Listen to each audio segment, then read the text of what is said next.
I quite like being tiny. It's weird, isn't it? But it's so funny how different the space looks, because obviously I've always been this size, but there Yeah. was no reference to me. Yeah, Yeah. And yeah, now yeah. because you guys are so Where are small, I'm you like, all? Oh, whoa, yeah, there you go. Yeah, we're yeah. all flying. We're all like in the air. Okay. So basically, this is a collaboration that artsXR is doing with Beaconsfield Gallery and Jin Jan Lee, an artist in residence there, who is an amazing artist. She's doing quite colorful, playful, a bit of humor as well. And so she wanted to explore the kind of 3D sphere with us. So she got a headset and we just threw her into Gravity Sketch, and she's made these amazing creatures. Yeah. So Wow. I don't know where the octopus came from, but the octopus sort of appeared, and then the ant appeared, and then there's also some sort of other abstract stuff that I haven't imported yet. So we went on site, and I made a LiDAR scan of the space, which is an amazing gallery in South London called Beaconsfield. And this is in the upper gallery. It's huge, absolutely massive, beautiful light. And I mean, a perfect space for this. And so, yeah, I just went around, I scanned it, and then I put the scan in here. And added the objects that she created in Gravity Sketch. I added that to Unity and then uploaded to AltSpace. Oh. So she hasn't actually seen this yet. So yeah, we're trying to. So we're going there kind of once a week and working with her, and are working on demystifying the metaverse for her, or for Beaconsfield as well, and just exploring and just exploring it with them. With a traditional artist, what can we do? You know, how can we push the boat out? How can we push boundaries, and what's of interest? And what was really interesting was that she could not. It was too quick to go into 3D straight away. I mean, we're all kind of used to creating in 3D, but she couldn't get her head around it. So she was drawing in 2D, in 3D. And then Chris came up with the idea of using another app called VR. What's it called? VR Painting or VR Paint, which which recreates basically a 2D canvas in 3D. So you're still painting in 3D, in the 3D space, but in 2D. So it's just a plane you're painting on. But you can hold a brush, you can choose the brush, you can choose the medium, you know, like cold, sharp, whatever. There's like all these different, I don't know, it's cold, sharp, but it's like you can change the colors, you can, and it's even the sound effects. So it feels like you're painting, but obviously it's in VR. And she really enjoyed that because the going straight to 3D was just too much for her. She couldn't get her head around it. But that lasted about half a day, and then she got bored. She's like, no, okay, done that now. And then she was ready. So it's almost like she needed that stepping stone. Yeah. And now she's completely confident, and it's just creating these amazing creatures out of, you know, kind of random, a bit like a paintings, you know, like a, almost like a, what's it called? Like a diorama, you know, when it's like behind each other, you know, like when you look through, it's like when the angle changes, the image changes.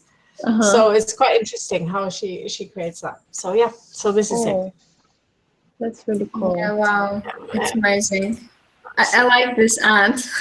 Oh yeah, the ant is that color because well, that's another thing. So she exported OBJs, but forgot to upload the MTL, so the material file was not with it.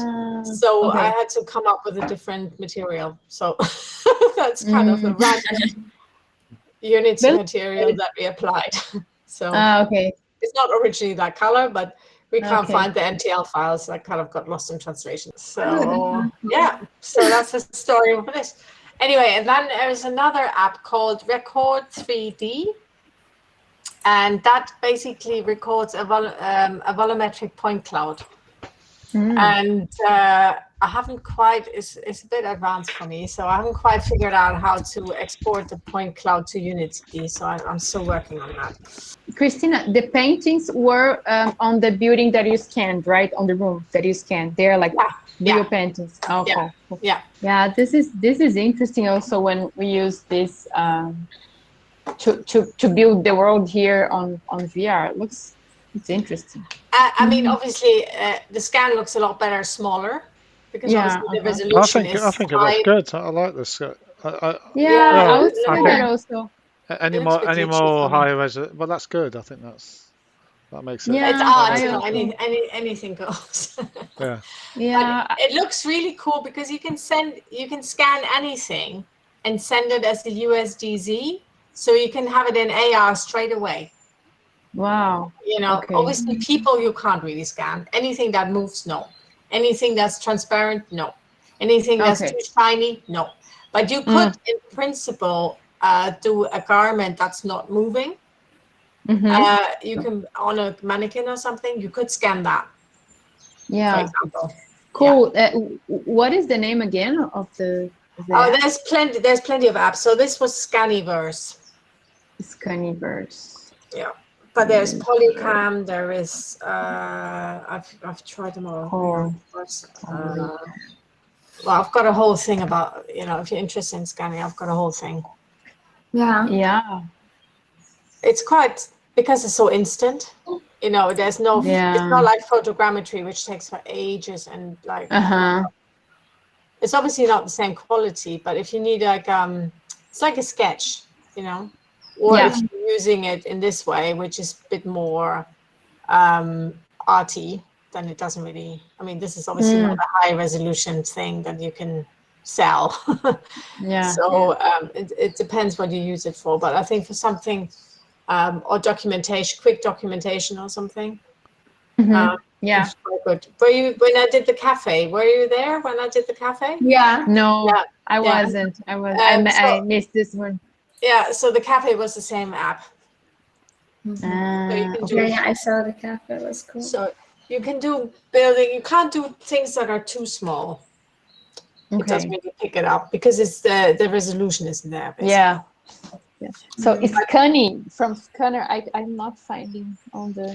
Okay, let me put it in I'll put a link in thingy frame. Let me find it. Okay, cool.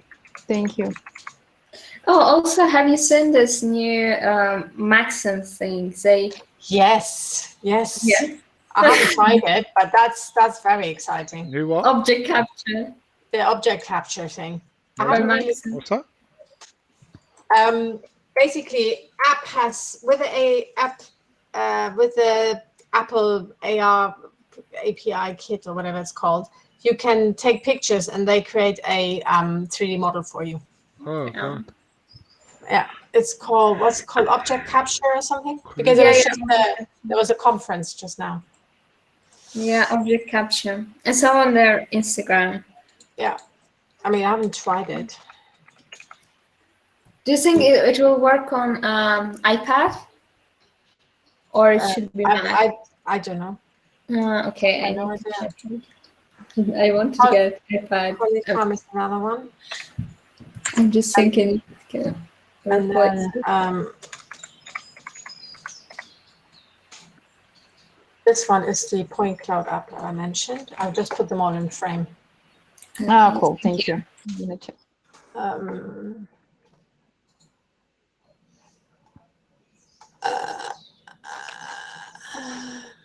There was another one I did for, I can't remember now. There was another.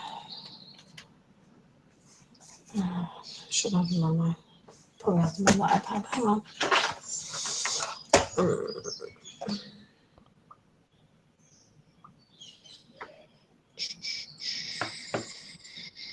Scales, Polycam. Pretty sure I did another one. Can't remember. Anyway, I tried those were, I mean, they're all quite similar. So yeah, so that's the shenanigans I've been up to, or we've been up to. It's, I mean, you're both not in the country, but we're actually, there's an open studio on Saturday. Cool. What's an open? What will happen on Saturday? Sorry. It's an open studio at where this space is. So we're going there, working with the artists, cool. like live.